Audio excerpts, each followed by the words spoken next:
लोकसभा चुनाव को लेकर बीजेपी नेता ताबड़तोड़ प्रचार कर रहे हैं। महाराष्ट्र के वर्धा में चुनावी रैली में आतंकवाद को लेकर पाकिस्तान को खरी खरी सुनाई है। रिपोर्ट आपको दिखाते हैं।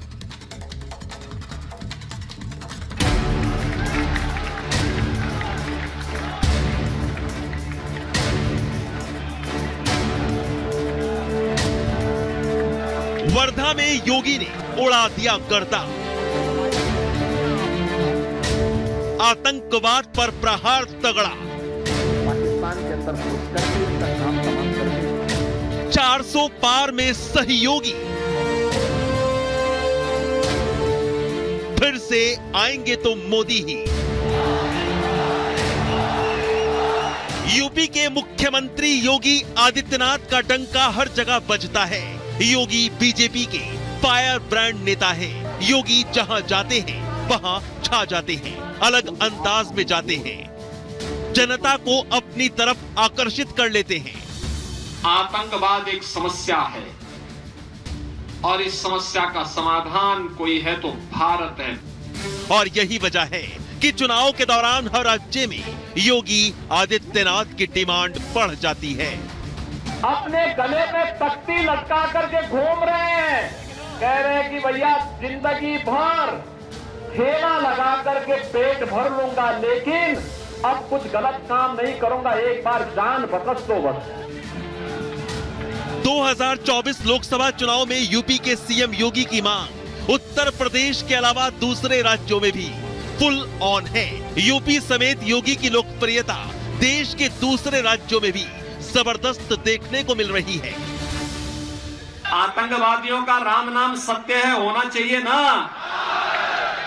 और ये केवल भारत ही कर सकता है। हम उसको वहां पहुंचाते जहां पहुंचना चाहिए। सीएम योगी के आक्रामक अंदाज का लोगों में काफी क्रेज है। योगी को सुनने और देखने के लिए लाखों की तादाद में लोग पहुंचते हैं और इसका प्रमाण आपके सामने है। जब महाराष्ट्र के वर्धा में योगी आदित्यनाथ बीजेपी की चुनावी रैली को संबोधित करने पहुंचे, वर्धा से योगी आदित्यनाथ ने पड़ोसी मुल्क पाकिस्तान की जमकर क्लास लगाई। वर्धा की जमीन से पाकिस्तान को खरी खरी सुनाई। आतंकवाद के प्रायोजक पाकिस्तान को योगी ने जमकर घेरा और कहा कि आज प्रधानमंत्री मोदी के कार्यकाल में भारत की सीमाएं सुरक्षित हैं। पहले आतंकवादी देश के अंदर घुसते थे, सरकारें आंखें बंद कर लेती थी। अब ऐसा नहीं होता। पाकिस्तान डरता है कि अगर कोई हरकत की तो मोदी घुस कर मारेंगे।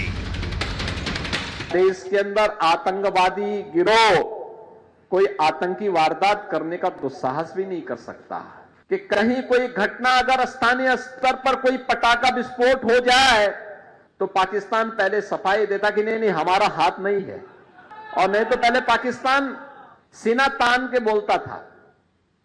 आज उसको मालूम है अगर वो करेगा तो मोदी जी का नेतृत्व में जो सरकार है ना, ये पाकिस्तान के अंदर घुस करके ही उनका काम तमाम कर देगी।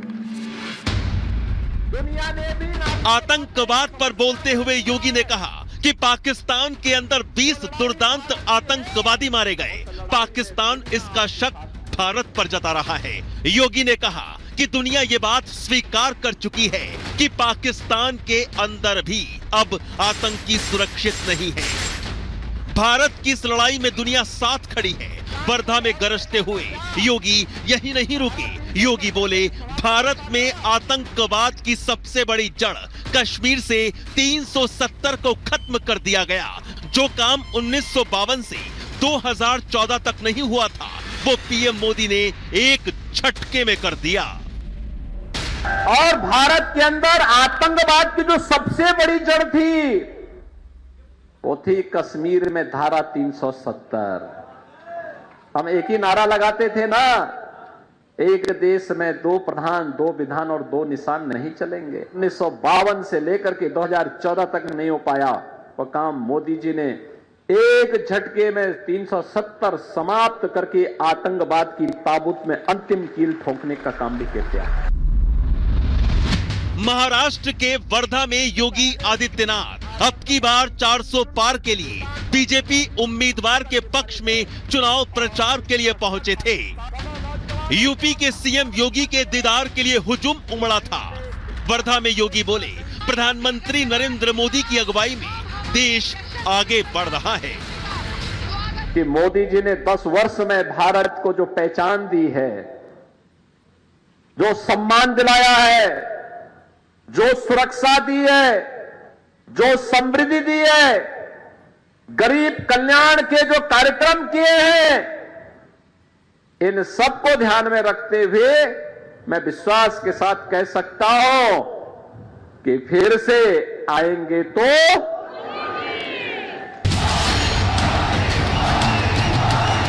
यूपी में जहां योगी आदित्यनाथ ने 80 में से 80 लोकसभा सीटें जीतने का दावा किया है, तो वहीं प्रधानमंत्री मोदी ने अब की बार 400 पार का नारा दिया है और मोदी की गारंटी को पूरा करने के लिए योगी उनके अहम सहयोगी हैं, जो प्रधानमंत्री मोदी की तीसरी पारी के लिए यूपी समेत दूसरे राज्यों में धुआंधार प्रचार कर रहे हैं। Bureau report, Republic Bharat.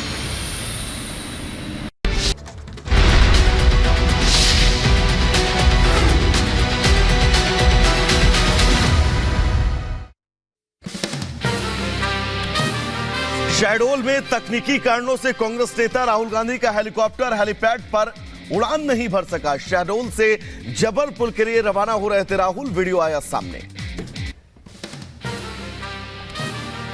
Madhya Pradesh के शहडोल में मौसम की खराबी और फ्यूल में कमी के कारण कांग्रेस नेता राहुल गांधी का हेलीकॉप्टर नहीं भर पाया उड़ान। कल शहडोल में ही रुके राहुल के हेलीकॉप्टर के ईंधन कम होने को लेकर मध्य प्रदेश के पूर्व मुख्यमंत्री शिवराज सिंह चौहान ने ली चुटकी। बीजेपी के कार्यकर्ताओं का जिक्र करते हुए कहा, एक तरफ बीजेपी के कार्यकर्ता हैं तो दूसरी तरफ राहुल हैं जिनका हेलीकॉप्टर ही नहीं उड़ा। कांग्रेस पर हमला बोलते हुए शिवराज ने कहा, सिर्फ हेलीकॉप्टर का ही नहीं बल्कि कांग्रेस का भी ईंधन खत्म है, इसीलिए अब कांग्रेस नहीं कर पा रही है टेक ऑफ। कांग्रेस के वायरल हुए पोस्टर पर बोले सीएम मोहन यादव, कहा इससे पता चलता है कि कांग्रेस कितनी गंभीर है। ऐसा लगता है जैसे उन्होंने चुनाव से पहले ही हार मान ली है। कांग्रेस कितनी गंभीर है, ये गंभीरता रखे कि कम से कम जिस पार्टी के मंच से उनकी प्रत्याशी का फोटो लगना चाहिए वो उनके फोटो के बजाय भाजपा के प्रत्याशी का लगा रहा है, तो ऐसा लग रहा है कि चुनाव के पहले ही हार मान ली क्या। आचार्य प्रमोद कृष्णम का कांग्रेस के घोषणा पत्र पर पलटवार, कहा कांग्रेस के घोषणा पत्र को देखकर लगता है जैसे ये महात्मा गांधी की कांग्रेस नहीं है, ये मोहम्मद अली जिन्ना की कांग्रेस है। कांग्रेस का घोषणा पत्र देखकर ऐसा लगता है कि महात्मा गांधी की कांग्रेस नहीं है। ये महात्मा गांधी की कांग्रेस नहीं है, ये मोहम्मद अली जिन्ना की कांग्रेस हो गई है। कांग्रेस नेता विक्रमादित्य सिंह ने कंगना को कहा विवादों की रानी, कहा कि कंगना ने दलाई लामा जैसे आध्यात्मिक नेताओं का अपमान किया है। उत्तर प्रदेश के राज्य मंत्री केपी मलिक ने अखिलेश यादव पर किया हमला, कहा विपक्ष का काम सवाल उठाना। पीएम और सीएम योगी सबका साथ सबका विकास और सबका विश्वास के सिद्धांत पर काम करते हैं। सबका साथ सबके विश्वास की जब सिद्धांत पर हम काम कर रहे हैं तो वो मतदाता भी इसी सिद्धांत पर हमें मतदान करने को जा रहा है। बीजेपी नेता शाहनवाज हुसैन का विपक्ष पर हमला, कहा यूपी में 0 पर आउट हो जाएगी समाजवादी पार्टी, बीएसपी और कांग्रेस। उत्तर प्रदेश में 80 की 80 सीट भारतीय जनता पार्टी जीतेगी। 370 प्लस बीजेपी, एनडीए 400 के पार, कोई शक की गुंजाइश नहीं है। हवाओं में फिजाओं में